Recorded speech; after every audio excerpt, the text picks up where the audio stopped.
He was the voice of a generation and the brawn of an earlier one. With a booming presence and a heart just as large, Gorilla Monsoon was one of the most beloved figures in professional wrestling history. For fans who grew up in the 1980s and early 1990s, Gorilla wasn't just an announcer. He was the announcer.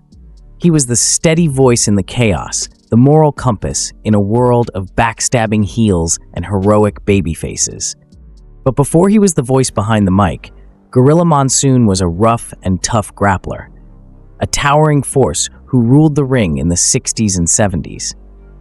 Born Robert Morella in 1937, the man who would become Gorilla Monsoon started out in amateur wrestling and shot to prominence in the professional circuit thanks to his enormous size, nearly 400 pounds, and a surprisingly agile skill set. Nicknamed the Manchurian Giant early in his career, he eventually embraced the persona of Gorilla Monsoon, a snarling, monstrous heel who dominated opponents with brute force and savage intensity. He'd eventually transition into a beloved color commentator and backstage authority, partnering with the likes of Bobby the Brain Heenan and Jesse the Body Ventura. But don't let the warm chuckles and lighthearted banter fool you. Gorilla Monsoon had seen it all behind the curtain. As an executive in the World Wrestling Federation and a right-hand man to Vince McMahon Sr. and later Jr., Monsoon had pull and opinions. He was widely respected, if not feared, in the locker room, not because he was cruel or cutthroat, but because Monsoon didn't play games. He had a no-nonsense approach to business, a soft spot for old-school values, and a distinct intolerance for ego-driven drama. While Monsoon could be patient and mentoring to many, there were a few wrestlers he just couldn't stand working with. Whether it was their attitude, their style, or their complete disregard for locker room etiquette, these men got on Gorilla's bad side, and it showed. Let's pull back the curtain and explore the fascinating, lesser-known side of Gorilla Monsoon, the part of him that could make or break your career, especially if you rubbed him the wrong way. Gorilla Monsoon had the patience of a saint when it came to rookies, but even he had limits. And the Ultimate Warrior tested every single one of them. There was no doubt Warrior had the it factor. A chiseled physique, unbridled energy, and a look that screamed main event superstar. Vince McMahon loved him. Fans adored him. But backstage, he was a walking tornado of ego, bad timing, and chaos. Monsoon, who by the late 1980s was doing more backstage work and commentary than wrestling, found Warrior's unpredictable nature infuriating. Warrior was notorious for blowing off agent instructions, forgetting spots, and endangering other wrestlers with his reckless in-ring behavior. Worse still, he had no grasp of the unspoken locker room hierarchy, and that didn't sit well with Gorilla. According to former WWE producer Bruce Pritchard, Monsoon once said, "Warrior wasn't just green, he was neon." Gorilla had little time for wrestlers who didn't respect the craft. And Warrior's meteoric rise, fueled more by charisma than skill, seemed to embody everything Monsoon disliked about the changing industry. Their backstage confrontations weren't exactly explosive, but there was a visible frost in Gorilla's demeanor whenever Warrior was mentioned on commentary. Monsoon would praise his strength, but often mask subtle digs within his classic phrases like, "This guy doesn't have a clue where he is," or "What a miscarriage of justice." Nails was involved in one of the most notorious behind-the-scenes incidents in wrestling history, a real-life assault on Vince McMahon in 1992 over a pay dispute. Gorilla Monsoon, who was not only close to Vince Sr., but fiercely loyal to the company, took the incident personally. Monsoon was reportedly in the building when Nails attacked Vince and had to be physically restrained by other personnel from going after the former prison guard Gimmick himself. Monsoon didn't care if Nails felt wronged.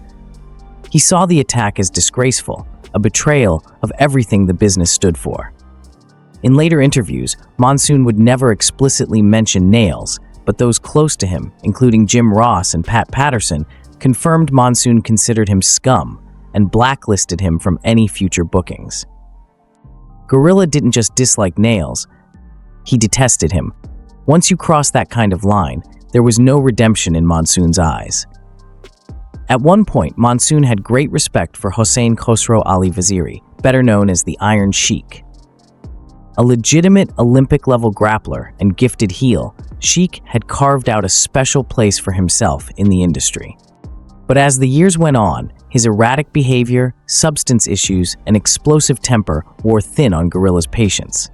Monsoon, who was part of the company's brass, had to deal with Sheik's no-shows and drunken outbursts. In the mid-1980s, Sheik would sometimes arrive at events barely coherent or get into heated arguments backstage. What really irked Gorilla was the sense that Sheik was throwing away his potential. Monsoon believed in respecting the business and taking care of your opponents. Watching Sheik decline from a world-class heel to a walking liability felt like a betrayal. Though never publicly hostile, Monsoon would often refer to Sheik as unpredictable in all the wrong ways. Their professional relationship eventually dissolved into a begrudging tolerance, at best. This one might come as a surprise. Special delivery, Jones and Gorilla Monsoon were actually friends outside the ring. Their careers overlapped throughout the 1970s and 80s, but sometimes even a friend can drive you up the wall. SD Jones was a beloved babyface and enhancement talent, known for his bright smile and colorful personality. But Monsoon reportedly grew frustrated with SD's laid-back approach to in-ring psychology and preparation. He wasn't lazy, just inconsistent. Jones had a tendency to ad-lib or veer from planned match structures, which could throw off timing and confuse opponents. Monsoon, who believed in crisp execution and professionalism, often had to clean up the mess on commentary or in backstage production meetings. While it never turned into an open feud, Monsoon once told a young agent, SD never met a spot he couldn't forget. Bad News Brown was a genuine tough guy, with Olympic judo credentials and a chip on his shoulder the size of Brooklyn.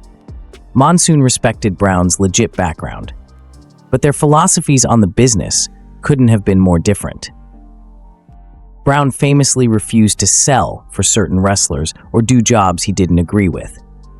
He saw pro wrestling less as entertainment and more as a survival contest. That lone wolf attitude made him difficult to book and difficult for Monsoon to manage. Monsoon believed in putting the show first. That was the old school mantra. Bad News Brown saw it differently. If he felt disrespected, he'd walk. Or worse, he'd shoot.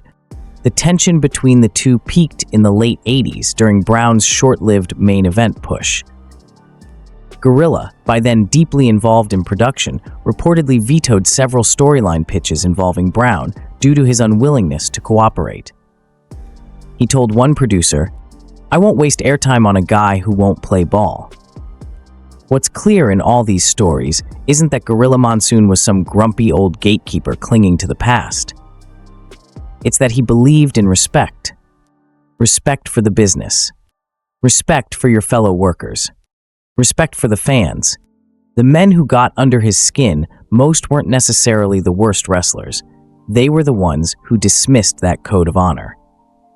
Monsoon wasn't petty. He didn't hold grudges without reason. If you came to work, did your job, and cared about the product, Gorilla would have your back.